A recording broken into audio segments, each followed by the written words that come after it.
ಉಪ್ಪಿನಗಡಿ police ಠಾಣೆ ವ್ಯಾಪ್ತಿಯ ಇಳಂತಿಲ ಗ್ರಾಮದಲ್ಲಿ 2023ರ ಮಾರ್ಚ್ 20ರಂದು ನಡೆದ ದರೋಡೆ ಪ್ರಕರಣಕ್ಕೆ ಸಂಬಂಧಿಸಿ ಆರೋಪಿಗಳಾದ ಇಳಂತಿಲ ನಿವಾಸಿ ರಾಜೀಮ್ ಹಾಗೂ ಕೊಕ್ಕಡ ನಿವಾಸಿ ಮುಸ್ತಾಫಾ ಎಂಬುವರಿಗೆ ನ್ಯಾಯಾಲಯ 3 ವರ್ಷಗಳ ಸಾದಾ ಜೈಲು ಶಿಕ್ಷೆ ಮತ್ತು ತಲಾ 10,000 ರೂಪಾಯಿ ದಂಡ ವಿಧಿಸಿ ಆದೇಶಿಸಿದೆ.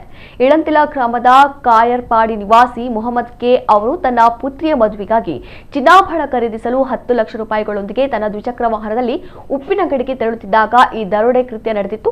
ಉಪ್ಪಿನಗಡಿ ಪೊಲೀಸ್ ಠಾಣೆಯ ಅಂದಿನ ವೃತ್ತ ನಿರೀಕ್ಷಕರಾಗಿದ್ದ ರವಿ ಬಿಎಸ್ ಅವರು ಈ ಪ್ರಕರಣಕ್ಕೆ ಸಂಬಂಧಿಸಿ ಇಬ್ಬರನ್ನ ಬಂಧಿಸಿದ್ದು, ಬಳಿಕ ಅಗತ್ಯ ಸಾಕ್ಷಿಗಳನ್ನು ಕಲೆ ಹಾಕಿ ನ್ಯಾಯಾಲಯಕ್ಕೆ ದೋಷಾರೋಪಣಾ ಪಟ್ಟಿ ಸಲ್ಲಿಸಿದರು.